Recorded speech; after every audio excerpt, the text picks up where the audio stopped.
Hey everyone, welcome back to another episode of DADCAST. I'm your host, JP. Joining me as always, co-host, the man, Mr. Nick Martin. Nick, how you doing today, good sir? I'm good, man. How are you?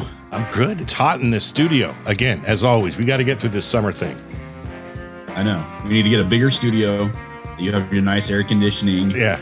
Yeah, unlike this one, which looks cool in AC, but it's not real. Joining us today is a real cool fella, man. He's a personal trainer, guru, and Instagram star. And today, and as always, most importantly, I'm assuming he's a dad. Welcome to the show, Joel Staley. How are you, sir? Hey, thanks for having me, JP and Nick. Good to be here. Yes, it is. I'm so glad you're here, man. So you are a dad, yes?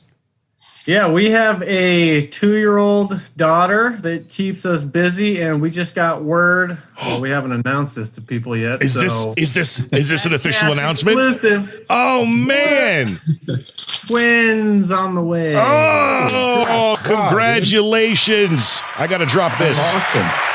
Trying to catch up with Nick. Nick, don't you have like 6? I have 6. Yes. Man, I got a lot of catching up to do still. He's got like 327. Don't let him fool you, man. Wow. Well, congratulations. Now, you just found this out. How far along are we? She is almost 10 weeks, about 9 weeks. Okay. Well, Joel, since this is this show, we're recording it obviously today in early August, but we are so far ahead of the game that this particular episode is probably going to drop sometime October-ish. Unfortunately, you got to hold that secret in now until August or until October till we can drop this episode. Actually, we can use that as a clip. Yeah, I know my wife's probably listening downstairs like, you told him. It's like, don't worry, it doesn't drop till October. All right. Well, congratulations on that, man. Yeah, man, that's awesome. Thank you. All right, Joel. So DADCAST, of course, is a podcast all about dads. So it's celebrating and interviewing other dads. And most of the time, we are in the realm of celebrities, whether it be sports, movies, athletes, Instagram stars. So we really like to celebrate what it is that is dad. Now, I mentioned to you off the air before we got on that we do try to stay on that topic for most of the episode, but sometimes, and by sometimes, I mean every single episode, we tend to go off the rails. So if we do not stick to just dads, just be forewarned, and we'll talk everything life and this whole journey it is for you. I love it. What is your 2-year-old's name? Kennedy, 2 years old, man. That is amazing. And being that you are, and by the way, everyone out there, Joel Staley is a personal fitness guru. Before we get any farther along, Joel, where can people check out your stuff and your story and your journey when it comes to health and fitness? JoelStaleyFitness.com is a good place. Otherwise, Instagram, Joel Staley Fitness will get you to me. There you go. And I heard rumors, at least Nick told me, that Kennedy has joined you on some of these Instagram videos. Yeah, so funny enough, when you get into fitness coaching, one of the first things you learn is that it's such a crowded environment that you really need to pick your niche of who you want to work with. And at the beginning, I was working, my 9 to 5 was for a transportation company. So I thought, all right, I'm going to work with truckers because I can just download the database. And now I have 100,000 emails of truckers. I'm starting off with a head start, but it didn't work out that way. And actually, around that time, we found out Amy was pregnant with Kennedy. And I was like, you know what? I mean, there's so many dads around Omaha, Nebraska, where I'm at. And I wanted to create a Facebook group because I knew that, I've seen plenty of friends that used to be in great shape. Eating good was a priority. Hitting the gym was a priority. And then once you start getting some more responsibilities and building a family, those things fall by the wayside, whether it's due to lack of time or lack of focus, whatever it is. So I wanted to start a Facebook group and just hold myself accountable and be around other dads I knew that were still in shape. So I called it Dads Who Lift and just invited some of the guys I knew. And over the last 4 years, now it's blown up to we're like 51,000 dads in there. So nice. Yeah, it's blown up. But that's when I really got passionate about helping dads. And then once Kennedy came along, I saw like, oh man, this is true. Uh-huh. In time, the meal prep, like that stuff, it takes or when you're waking up 3 or 4 times in the middle of the night and just trying to keep your head on straight. Yeah. The 3 a.m. workouts go out the window at that point. Oh, big time. Yeah. Not for you, Nick. No. I was at the gym at 4 a.m. today. So that doesn't happen all the time, but it's Now, you posted, Nick, literally a couple days ago, and I haven't even mentioned this yet. I was actually saving it for this episode because it fits so perfect. You posted a video of one of our first vlog or podcasts that we did about a year ago. And you said you weighed 290? 292. Right. And then he posted it yesterday, 228? 217. Wow. And I can't, first of all, I've got a little bit of motivation here, though. I challenged Josh Berkman to a fight. So it's kind of my motivation to get in shape, getting a little bit quicker is to not get my butt kicked by a UFC fighter. Yeah, well, we all know what's going to happen. You're going to get your butt kicked by a UFC fighter. But that deserves some serious congratulations. And honestly, Thanks, man, I can't, I see you every day almost. Mm-hmm. And that is 60 pounds, if my math is correct.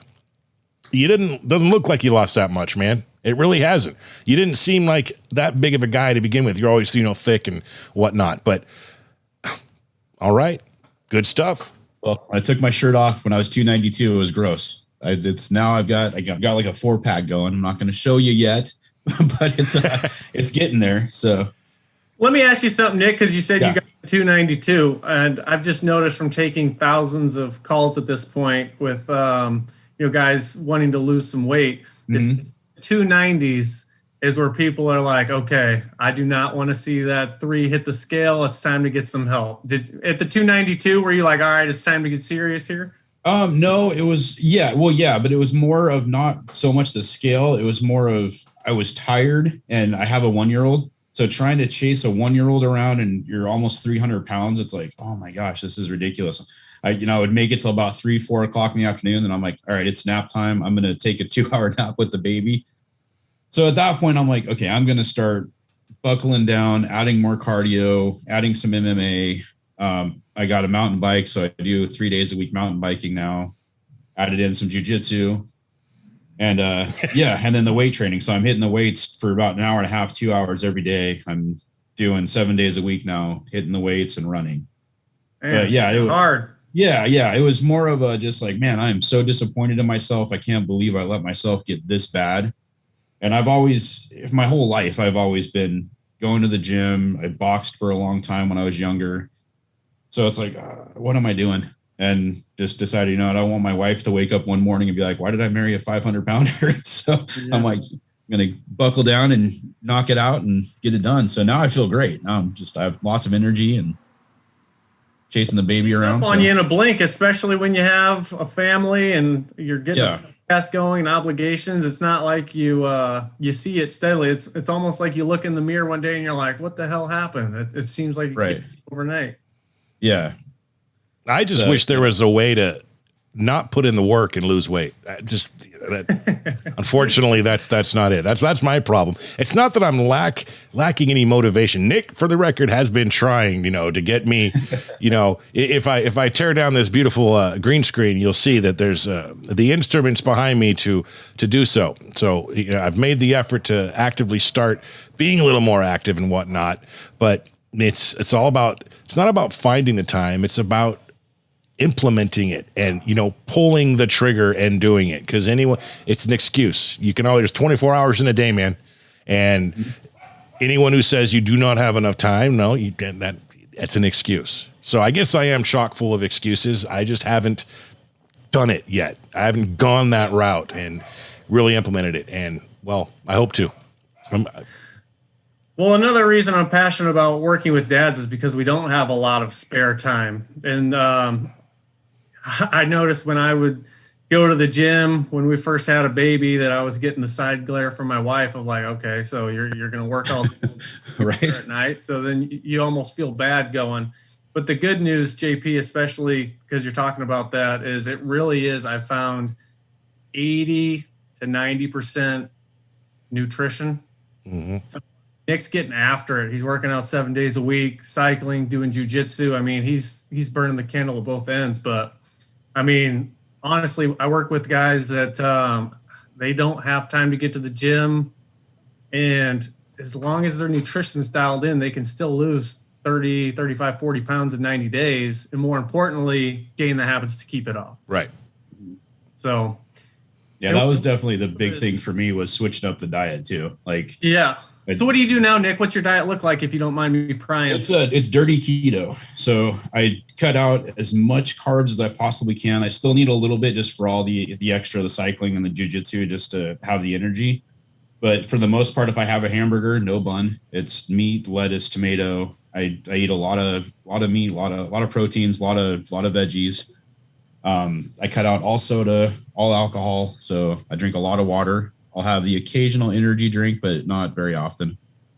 Nice. Yeah. Working for you, obviously. Yeah. So that was the big thing. That was like the hardest part of this whole training thing, was switching up the diet, going from like eating a box of Oreos every day to cold turkey, no Oreos, and going out to eat too. It's like, oh man, what am I going to eat at a restaurant now? It's like, do I get a hamburger? How do I fix the salad so it's going to be okay? You know, I'll order like 3 chicken breasts on a salad just so I'm getting extra protein. And so it's working. It was just a lot of messing around with it, trying to figure out what's going to work for me. Because like going straight keto, I did that a few years ago. It worked good, but then I gained everything back. So this is like, my body's not so shocked, but and I feel good on doing it this way. Nice. Yeah, man. I mean, and how's the energy compared to when you were the 292, when you're keeping up with the 1-year-old? Noticeable difference for you? It's 100% different. Yeah. Like so different. So I can get up at like 5 a.m. with him and we can go hard until he goes to bed at 8 o'clock. Have you dabbled with any fasting at all? Because I know keto and fasting they go hand in hand.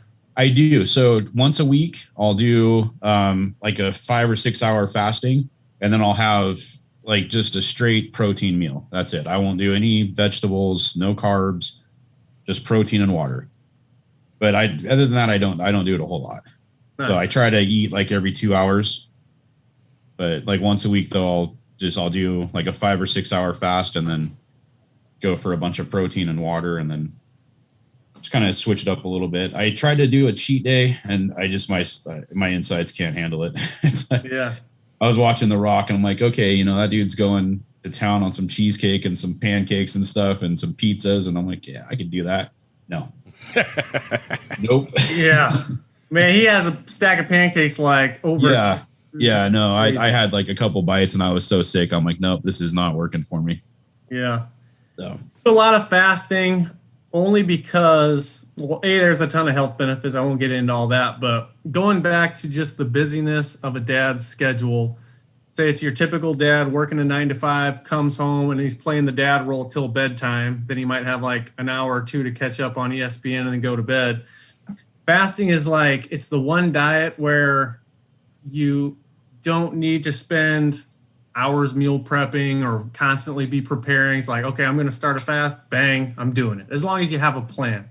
So that really creates more time in your day, as opposed to like, okay, well, it's Sunday, it's 4 o'clock. I have nothing prepared for this week. Now I got to go to the store. I got to come home and cook everything. I got to throw it in containers. I got to like do all this stuff. It's like, oh, you know what? I'm going to start a fast, bang, like split second. So that's just given a lot of the dads that I work with a lot of time back and has made it more manageable. Not to mention, I mean, you just lose fat so damn quick compared to like if you're counting calories or something like that. What is I mean, if you were to like write down a week on that schedule for a guy who wants to drop, let's just say 100 pounds as fast as possible, you don't want to do the fast the entire time, right? There's gotta be some exercise involved there. Yeah, you got to exercise for sure, because when you fast, you're going to lose weight fairly quickly. And to make sure that that weight is coming from fat and not muscle, you want to lift some weights. You want to give your body a reason to hang on to your muscle. So now it's saying, all right, well, you know, JP's losing weight super quick, but he's also lifting weights 4 times a week. So let's hold on to the muscle and we'll dump this fat we don't use. So ideally, you want to get some exercise in, and that's just you also get in ketosis like Nick's doing, right, through fasting, because you burn through your carbs and then you just start burning fat for fuel instead. So it is so individualized, and that's why, I mean, when I first started coaching, especially with a group of 50,000, dads in there, I thought I was going to punch my ticket and be like, okay, if I can sell everyone a $40 cookie cutter program and only 10% of the people buy, I'm still living life high on the hog. But I found out very quickly that especially after naming my company, Joel Staley Fitness, I didn't want to put my name on something that was just cookie cutter. It might work for you, it might not. So what we do, it is very individualized coaching. It's not just me, it's a whole team of experts. We're working with you every step of the way, planning as we go, because everyone is different. And some people like longer fasts and they love it. They have more energy, they're getting the results, and they're like, where's this been my entire life? And some people like the shorter fast. So it's just stuff we walk through you with. Okay. And I'll get this, just for the purposes of podcast, what is an example of like right in the middle of a fast? I'll tell you this right now. I'm doing a 48-hour fast. Okay. So I ate Sunday night. We just got a pool in the backyard. So again, why I like fasting is it was family and friends over. All we did was order a couple pizzas, drank some Trulies and some whiskey out of the pool all day. And then like before I passed out at like 6:30 p.m., I got like 5 tacos from the place down the street. So I'm not your typical fitness coach. You probably wouldn't too many saying that, but it was a day of drinking, eating pizza and tacos. And I like to start every week with a 48-hour fast, mostly because Mondays are by far my busiest day. I wake up early like Nick. I get to the gym, get that out of the way, and I work until about 5 p.m., just building the business. And then from 5 to 6, I have a coaching call. And from 6 to 7, I have a coaching call. So why I really like the 48-hour fast from Sunday night to Tuesday night is not only is it a great eraser from some poor choices I may or may not have made that weekend, but also I don't have to think about, oh man, I have all this stuff to do Monday. When am I going to break my day apart and go plan all these meals in between? I can just be a workhorse all the way through, spend an hour with my daughter before bedtime, and then go watch some Criminal Minds or something and go to bed the next day. Now, after that 48 hours is up, is it like an all-day eat, or is it one meal, 2 meals? How does the meal after the fast go? Yeah, great question. So I typically, it's called OMAD, which stands for 1 meal a day. Okay. And I tried, and I did it for years, honestly, you got to eat every 2 or 3 hours. But I found personally for me, the small meals were just enough to keep me hungry.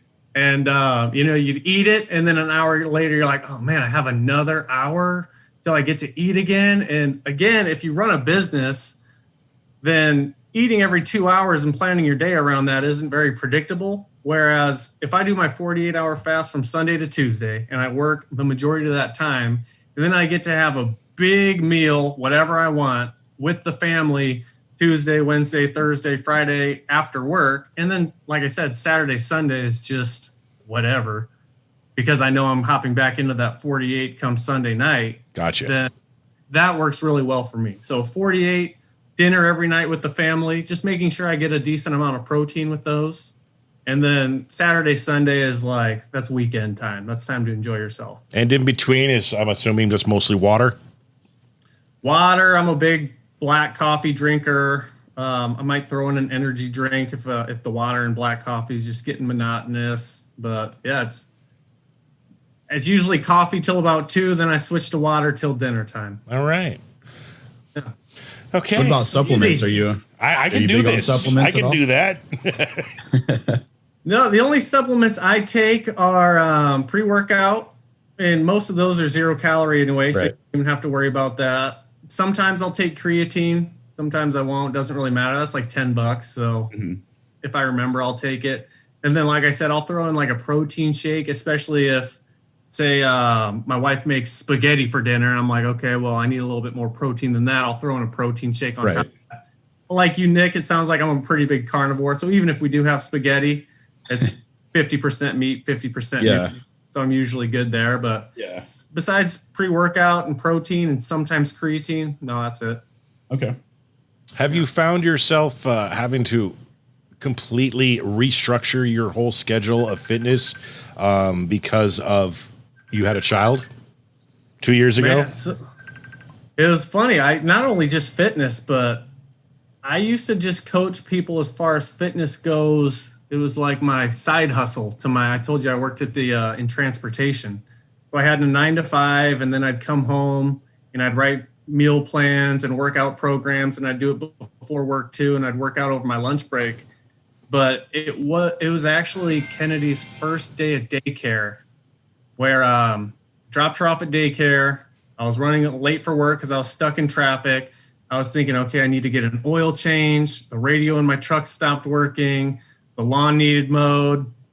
And I was just like, almost like a borderline anxiety attack of like, okay, I'm going to my 9 to 5 to twiddle my thumbs until 4:30 or 5 o'clock. And then I have to go pick up Kennedy and be dad until 8. Like, when am I going to get any of this stuff done? Right. And that's when I'm like, you know what I'm going to do? It was a Wednesday. And I was like, I'm going to take off Thursday. I'm going to take off Wednesday, Thursday, Friday. I'm going to work from home on my fitness thing. See if I even like it. If I hate it, if I can't make any sales and nobody wants to work with me, I'm just going to put this to rest. I'm going to quit doing it. I'm just focus on my job. If I like it, I'm going to go all in with it. And so that was Wednesday. The next day was Thursday, which happened to be Valentine's Day. And the owner of the company called and he was like, hey man, where are you at? And I was like, oh yeah, I'm sick this week. And he's like, okay, well, when you come in Monday, I want to talk to you. So just come in my office. So I was thinking like, oh, I'm not going to be having that in the back of my head all weekend. So I was like, you know what, Matt, who we're great buddies, but I was like, you know what, Matt, actually, now that I got you, I got to tell you, it's time to either crap or get off the pot with this Joel Staley fitness thing. I think this is what I want to do. And guys, I was making no money at the time. No, I made $3,000 in it my first year when I was just figuring it out. I made $10,000 the year prior. And I'm quitting the 6-figure job, but I just knew like, okay, I don't have time to do this anymore. This is what I'm passionate about. I would much rather someday, if I'm on my deathbed, know that I at least went for it and failed epically and pass out of myself than if I just said, you know what, I'll just stay comfortable and stay at my job and do the right thing. So I was like, Matt, why'd you have to call me today, man? It's Valentine's Day. I ruin my wife's Valentine's Day every year somehow, but this is going to take the And yeah, sure enough, she wasn't too pleased about it, but here we are. Well, there you go. It all worked out, man. It all worked out. Yeah. But yeah, it was all because Kennedy, I mean, it's so different. You stop living for yourself once you start having kids, and you got to prioritize them. And sometimes your hobbies and your passions and what you want to do falls by the wayside, and you either have to figure out how to make it work, or you got to cut those things loose. And just in this particular case, I wasn't willing to cut it loose. And now you got 2 more coming. Yeah. We got 2 more coming. Oh man, life's going to get even crazier for you. Yeah, it's crazy though with kids, how the hustle, just like you get way more hustle when you got kids, you got more that you want to do with your life than just do the 9 to 5 thing. Like I was doing selling furniture for 20 years, and we started this podcast thing. And then the last 6 months, it's taken off quite a bit, and COVID hit and things weren't working out with the furniture thing anymore. So I'm like, you know what, I'm going all in, and hopefully it pays off, because it is definitely scary to walk away. I was making like $7,500 a month at selling furniture, and then COVID hit, and obviously the supply chain died, and there's no furniture, there's no appliances, there's nothing to get anymore. So, well, there's a Jim Carrey motivational video. I think before he went crazy. Jim Carrey motivational video? Jim Carrey, yeah, he's giving like an acceptance speech, and he's talking about his dad was an accountant his entire life, and he was always saying, hey, play it safe, find a job that's going to support you. And then his dad ended up getting fired from his accounting job, and they were homeless for a little bit. And then Jim Carrey said, you know what, I want to make people laugh. And his big thing was, you can fail at what you don't want to do, so you might as well take your best crack at what you do want to do. And that sounds like what Dick's talking about there. Mm-hmm. Yeah. Well, and he's taking a few cracks at it. This is the one that's finally sticking, though, right? Yeah. Nick? Hey, that's part of the process too. Exactly. I have failed epically quite a few times. It's been worth it every time. I'm never going to wake up and be like, man, I wonder if that idea would have worked. So. What I said about the deathbed thing too, it's funny you said that, Nick, because that was the other thought. Is like, okay, well, what kind of example am I setting for Kennedy if I just say, oh yeah, those were my dreams, but now I work at this office job doing what I'm not passionate about, but I'm doing it for you guys. Because that's what dads always say, right? Right. For the family. And so now you're basically casting the blame on them, their court, when it's your decision. So I knew I would much rather have Kennedy 20, 30 years from now say, you know what, my dad made a lot of dumbass mistakes, but at least some balls to go for it. Exactly. That's what I want my kids to look at me and say. So, and they're gonna, man. Definitely. You're doing great, man. There's a fly in my studio, and by studio I mean my garage, and I shouldn't have let that door open. So if you see this happening, that's what's going on. I apologize. I got to get a green screen. You're always in a multi-million-dollar mansion or a cool studio. Oh, so you've actually all right. So the man has watched. Man. Yeah, we can always change it up for you if you want to go to space with me. We can do that. Oh. I know JP's got the greatest backdrops out of any podcast. This is one of my favorite ones. This on the beach. Yeah, that's nice. Everyone asks, "Is it real?" But you see, right about here, that guy's not moving ever. It's pretty convincing. Much cheaper too than I would assume a multi-million-dollar. Yeah, in my New York City mansion apartment. I'm going to leave it on this one for a while. We'll stick with that. But yeah, we want to here, and I don't do this for everyone, but here we go, Joel. Here we go. A peek into the real life. There's just a little green screen right in front of what we're doing here. Yeah, we're getting real on here. You want to get? Yeah. I always like doing that for Nick. Yeah. But Nick just got a new car too, so he's good. Yeah.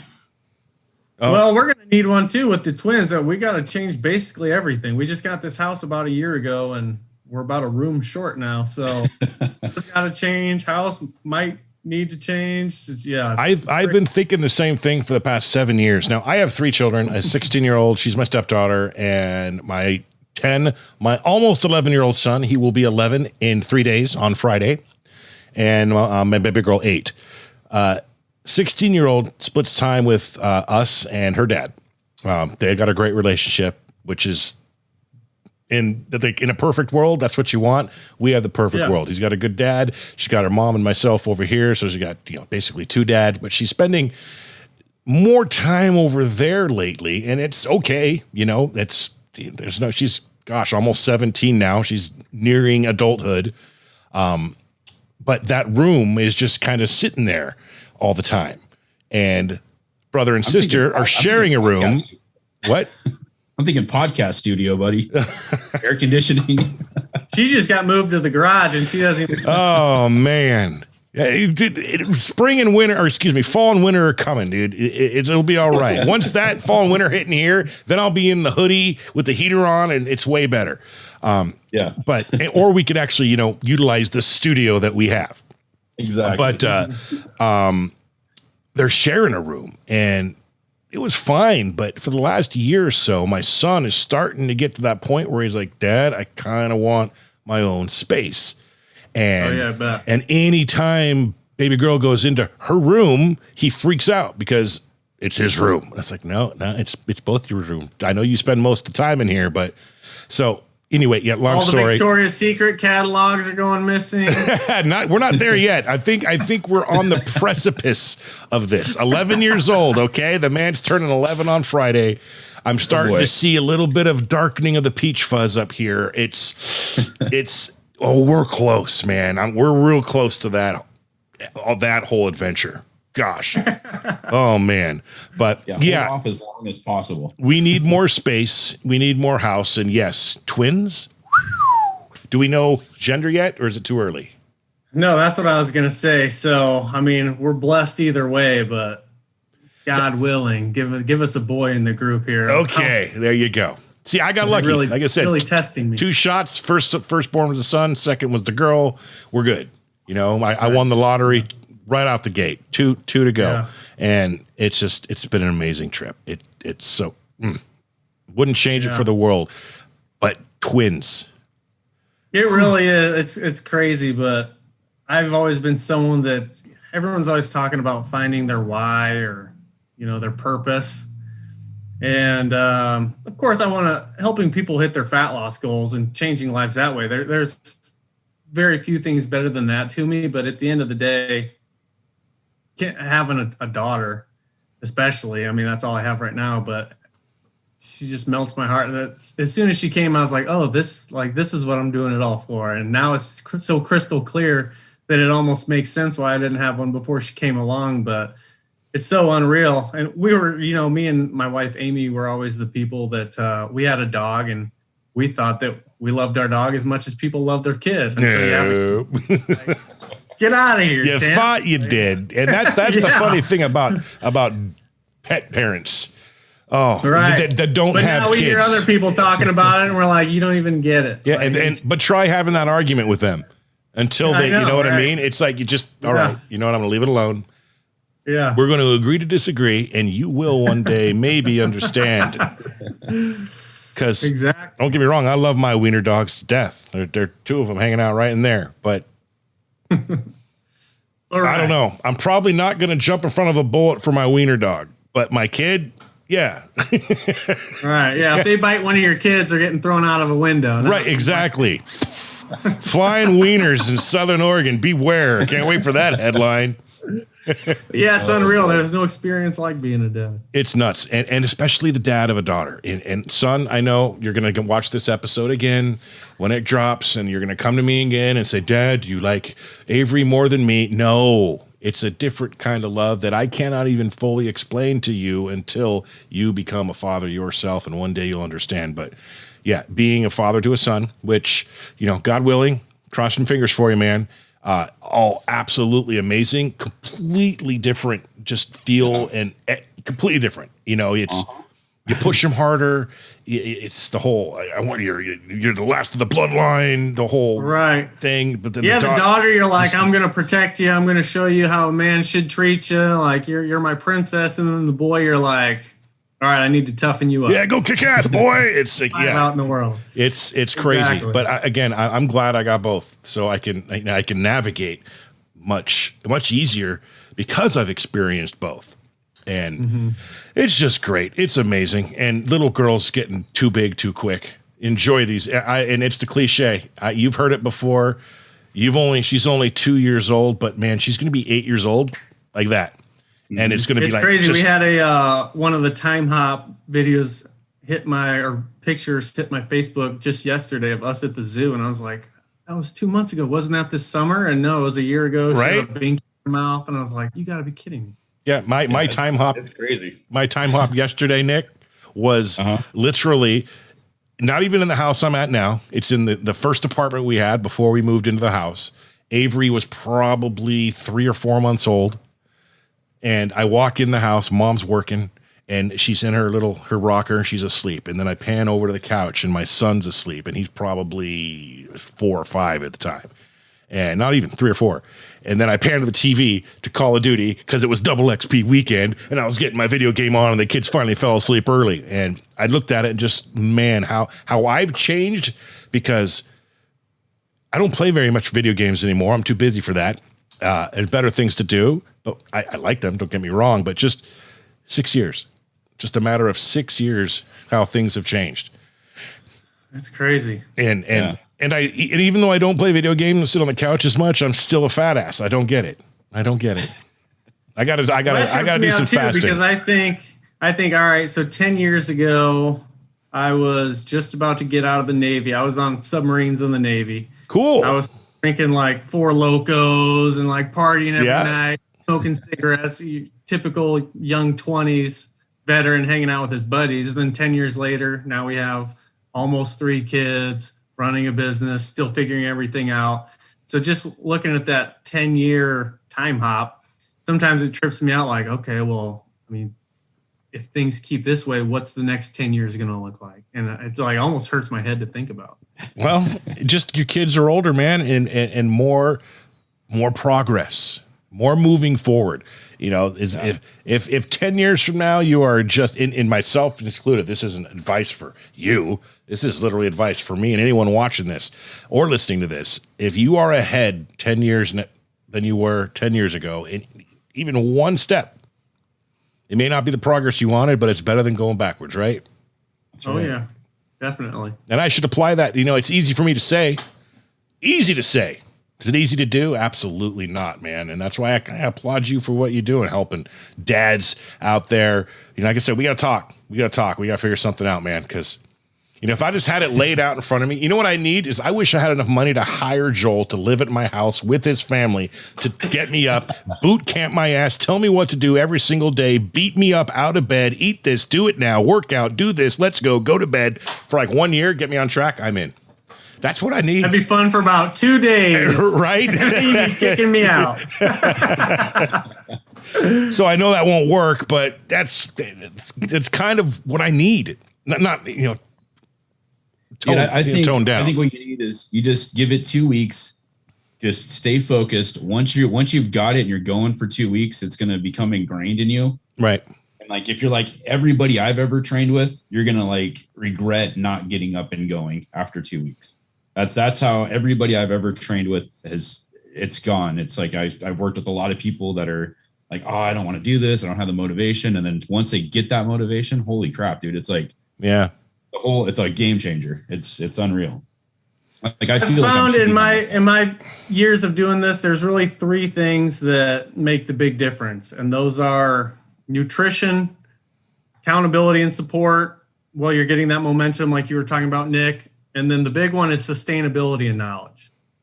So, I mean, it's one thing to lose weight, right? But like earlier, you did keto, you worked so hard, and then next thing you know, it's right back. I mean, that happens to 95% of people. Yeah. That goes back to nutrition. If you've been, say you're 40 years old and you've been eating a certain way for 40 years, and then you hire me and I say, okay, well, forget all that forget the last 4 decades. I want you eating oatmeal for breakfast, chicken and rice for lunch, like a salad for dinner and a protein shake. Matt, how long do you honestly think you're going to do that? 2 days. But during your 90-day challenge, but then what do you think you're going to do on day 90 or day 91 when you haven't had any pizza or any tacos or wings or nachos or alcohol in 90 days? You're going to go off the deep end and then it comes right back. Mm-hmm. Nutrition, the sustainability, and then JP, you talking about living with you, the accountability and support. Yeah, that's mine. That's my big one. Crucial, and that's why we have a great community of dads who are not only do they have similar struggles, they're in the exact same boat. So it's like a team effort. Instead of you just saying, all right, mind over matter, I got to conquer this by myself and figure this out. Now you're part of a team who's going to help guide you, and they might slip up, but they're going to hold you accountable, and people latch on to each other and form groups. Just having the accountability and making it a team sport as opposed to just a self-challenge until you get the momentum going and until you have the knowledge to sustain it. That's been the big thing, because I used to do one-on-one coaching and people weren't getting results like this because they found out they could disappoint me a couple months in. They're like, oh, the world didn't end. Like, who cares? I can eat some pizza. But when you make it bigger than yourself, it just seems like we can go further together. Write that down. That's a good quote. I like jiu-jitsu so much. You get that whole community of. Oh, yeah. When I started, too. Yeah. Community I started doing guys. it. I was like, man, this is a bunch of douchebags. This is going to be so fucking weird. And the guys were so nice and like so supportive that I was just completely shocked. I'm like, this is unreal. Like this whole community is, and every person that does jujitsu, doesn't matter which place they're training at, they're all the same.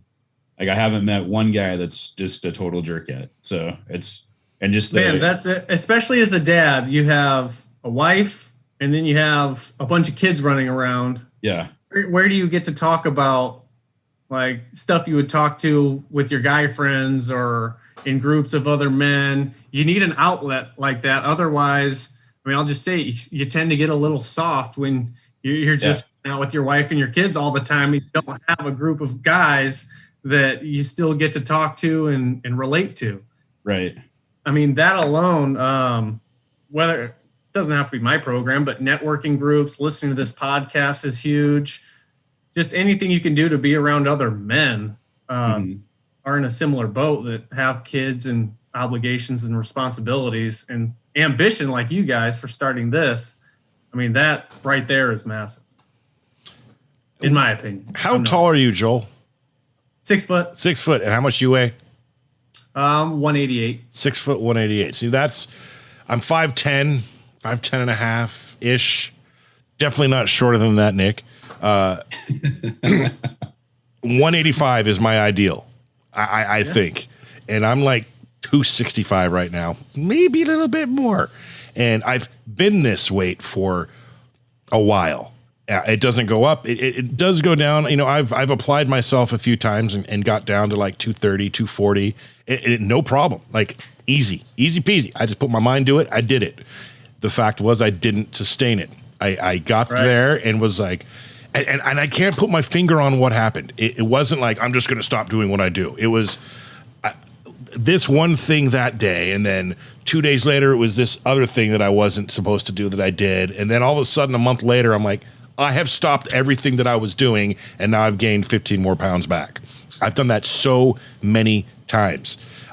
So it's not a matter of me not wanting to. It's a matter of accountability and sustainability. And it's time, because I'm closer to 50 than I am to 40 now. And we got to get this into gear. That's why I like the fasting too, is because, so say you're following some meal plan, everything, all the diets out there are very black and white. You're either doing it or you're not doing it. Like you're keto, you're not having carbs. If you're meal prepping, you can't have dinner with your family or whatever. If you're counting calories, it's a full-time job.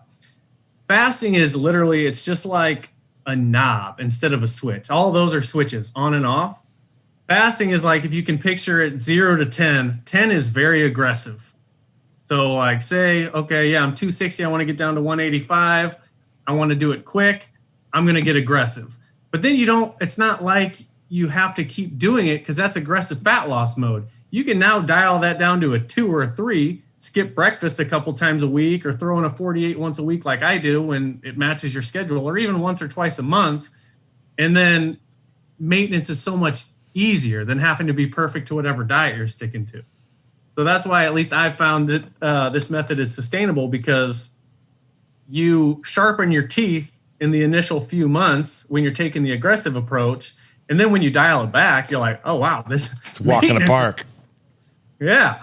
Like you don't have to be perfect. You don't have to cut out any of your favorite foods or beer at night or anything like that. You just, all right, well, on to 180. I promise myself if I see 195 on the scale, I have a game plan exactly how to get back down to 180, execute that, rinse and repeat.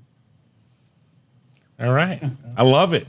I'm more motivated than I have been in a while, Mick. Just saying. Another trick I found too, involving the kids in the workout. So like my baby loves working out with me. So like we'll do the heavy bag at night. He'll come in the other room that we have set up for that. I'll let him hit it a few times, and I'll put him in his high chair, and he'll yell at me and keep me motivated. It's kind of fantastic. Or going for a walk around the block with the kids is another. That's good so thing. important too, man. I think about this all the time too. My dad was the first one to take me to the gym, and he had a good physique when I was a young kid. And I was like, man, all my friends' dads kind of look out of shape. My dad looks like the superheroes I see on the Saturday morning cartoons. How do I do that? And so I was 8 or 9 years old, and I'm like, hey, how do I get muscles? He's like, well, just go do some push-ups and sit-ups. So I did those for a little bit. And finally, a couple of years later, he took me to the gym with him. And then I started seeing, the women in the yoga pants and like all the girls there. And I was like, oh my God, does my mom know that my dad's coming here this place? But it wasn't, if he wasn't into fitness, then I would have never got into it. And then who knows where I'd be. So I think setting that example again goes back to dads. It's very important. And yeah, I think dads, we talked about following your dreams. I think fitness is the same thing. We're the leader of the pack, in my opinion. Some people might not agree with that always, and it's not always true, but we got to set the example and try to set the bar high. The fact just now that you even had to put a disclaimer on that. I hate it, man. God, right? Yes, you're the leader of the pack, man. And if you're not, and if you're watching this and you just got triggered for some reason, stop it. In your case, Go listen to that may be the case, and that's fine. In our case, in this particular story right here happening as we speak, God. Anyway, we live in a new time, man. It is just. I'll be like, hey, yeah, that podcast went good, and then I'll see a headline: Joel Staley fitness canceled for. Right. Joel Staley, anti-feminist. It's what? It's. Hey, Nick. Yo. It's time for Fast Five. Go. All right, let's do it. Okay, number 1: tips for dudes over 40 that want to work out. That's not a question. Tips for dudes over 40? I would say it's just like my dad told me when I was 7. Start small. If you can't do a couple push-ups, set a push-up challenge. Say, you know what, I'm going to do 100 push-ups a day this week. You do that for 7 days consistently. All right, now I'm going to add 100 sit-ups on top of that and just steadily increase it. And next thing you know, you're going to be addicted to it. It's going to be part of your routine, and then you can start slinging some iron around with the big boys. Nice. I like it. Favorite training routine? I like push-pull legs. So you're training everything twice a week, which seems to be optimal. And the only downside of that is that you got to hit legs twice a week, which no. See, I do full body every day. So, okay, that's also solid. Yeah. Favorite cheat day food? Well, I tacos. I could eat Mexican food every single day, so tacos seems to be the most convenient. I can just wrap it up and throw it in my mouth in a taco. But any Mexican food, and you can bet I'm crushing it. I'm right there with you. Sorry, Nick. So that was 3. I have to interrupt. How in God's name is taco considered unhealthy? I mean, seriously, protein, some vegetables. What's the problem? I guess is it because you eat 75 of them at a sitting? It's frowned upon, but yeah, I'm right there with you. So the big thing is, I was previous baby mama family owns some Mexican restaurants. They cook their meat in lard, so that's why it tastes so much better. Right. If you cook at home, you're good. But if you're getting it from a restaurant, it's typically cooked in lard. So like all the protein, like a carne, like a asada. Like 9 times out of 10, it's cooked in lard. They cook pretty much everything. They're refried beans, big scoops of lard are in the refried beans. The meat's cooked in lard. Oh man, I should never have told me that. Yeah. I will say the foil that our tacos come in are always super greasy, but I don't get those to be healthy. I get them because I like tacos. Because I make a mean mahi. Delicious, right? I make the fish tacos, and as I'm cooking it, I'm going, there's nothing wrong here. There's literally nothing wrong. It's all from scratch, mahi blackened, southern Florida style. Usually, like cooked at home, the worst thing is the tortilla. That's all the carbs right there. Everything else is halfway decent. So. Yeah, but even in the tortilla, that's just carved up. Okay, sorry, Nick. Yeah. Carry on. Okay.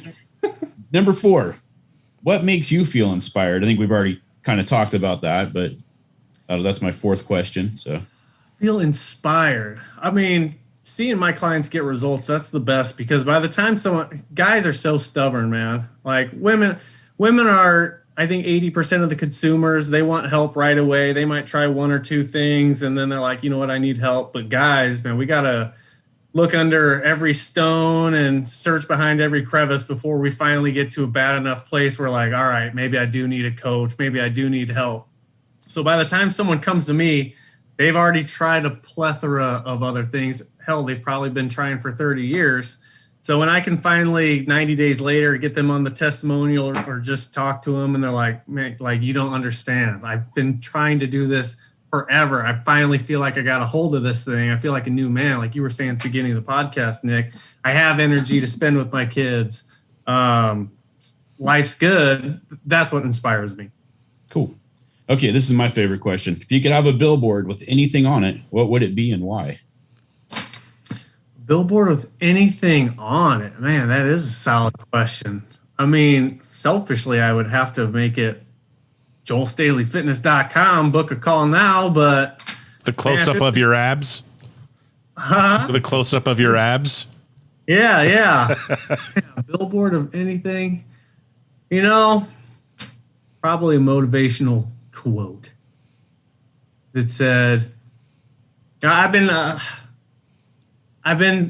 thinking about one lately. I heard it a few weeks ago, and it seems to keep popping up. But success loves speed. So that would be my motivational quote on my billboard. Success loves speed. Oh, we'd have to come up with a different way to term that in Southern Oregon, though. It's a lot. There's a lot of meth. There's a lot of drug use here. It just. That's funny. Oh man. Success loves swiftness. Success loves acceleration. You know what I'm. Not meth. No. No. Oh man. All right. Good one. Good one. If I were to throw in a JP's Furious any number of questions, it would be like real quick here. Are you a sports fan? Yeah. Who's your favorite football team? Nebraska. Ooh, he went college. Pro. Oh, shit, I don't watch pro anymore. Okay, fair enough. Fair enough. You are trapped on an island with no possibility of escape, but somehow there is literally an entertainment center with a DVD player and electricity. But there's only one TV show or movie you can watch the rest of your life, and it could be an entire series. What is it? No question, Rocky. Rocky. Oh, all right. Okay. All right. That's one of my favorite memories ever. My dad took me. My dad passed away about 12 years ago now. Rocky 3. I saw in the theater. Mr. T coming back. I was 80. I was like seven or 8. And old school movie theater. The back of the chair in front of you had a metal plate on it, and I had bloody knuckles at the end. And my dad didn't. He just let me go because I was just so excited and punching that damn thing. And oh yeah, Rockies, those are great. I could do without Rocky 5, but it's funny. I'll be saying a similar story at my dad's funeral because I've had to have watched the Rocky series, all of them, at least 20 times, and at least 10 of them have been with my dad. And again, we were doing push-ups on the floor during the montage. Yeah. Okay. Now that leads into a question that I never would have ever thought to ask you, but because of your answer, it's this: favorite Rocky montage. Which one? Because they're different. Yes, friggin' Russia. All right, and the hills, the mountains, and the girl in the beard, and the friggin' the push-ups from the ceiling, the sit-ups from the ceiling. I would agree. You know, it's a close second one though. I think. Is it Rocky 3? Where if you like short shorts and running on the beach. No, it's Rocky 2. Adrian's pregnant and win. And he's like, "What can I do?" Win. He's like, "Win." And then all of a sudden he finds all right, it's that gets me every time too. All right, good stuff, man. Well, that I had more, but that's amazing. I love it. Joel Staley, fitness trainer extraordinaire, Instagram star, one hell of a model American, and an amazing dad. Thank you for being on DADCAST, man. You guys are doing God's work. I appreciate you. We are glad you came along. And if there is any wisdom that little old myself could impart, and Nick as well, is while you got 2 years in, man. You got 2 years in and a lifetime to go. It's remember that every single day, even when they're adults, it's still a learning experience, man. And it's a beautiful thing. Just suck it all up, man, like a sponge. I will. Build yourself an extra house on your property too for when they become teenagers, because you're going to want to hide. It gets rough. Yeah. Didn't Brett Young do that? No. They built an extra house to put his music awards or something. Oh, a closet for his wife. It's literally a house. Probably a closet the size of my house for his wife's clothes. Well done over there. One more time, you guys can check out Joel's information if you're interested. Dads, if this is something that has touched you, maybe inspired you to get your ass in gear like it kind of has me. We'll see. Check out joelstaleyfitness.com. Check him out on Instagram and give the man a call. I guarantee he can help you out. Again, Joel, you're the man. Thank you for coming on DADCAST. We hope to have you back on in the future. And as a matter of fact, you know what, Nick? It's never too early. I'm going to start doing it now. Father's Day Special Part 2 comes up in a year. That's right. Joel, are you in? I'm in, baby. Let's do it. Absolutely. And by then there might be a couple of new twin babies rolling around, man, that we might be can a talk little bit about. louder in the background then, but Nice. Excellent. juggling babies over here. We'll dial it in. All right, man. Thank you very much. Joel, it's been a pleasure. Everyone else, thank you for checking things out. Make sure to, like, subscribe, do all the good stuff. In fact, as a matter of fact, if you have a question for Joel, go ahead and type that down below. And if you're listening to it, head over to YouTube and you can see how beautiful all of our faces are. Joel's, most importantly, over ours. Good talk. And we'll see all of you Thank you, next guys. week. Thank you, Joel. Thanks, guys. Nick, see you later, man.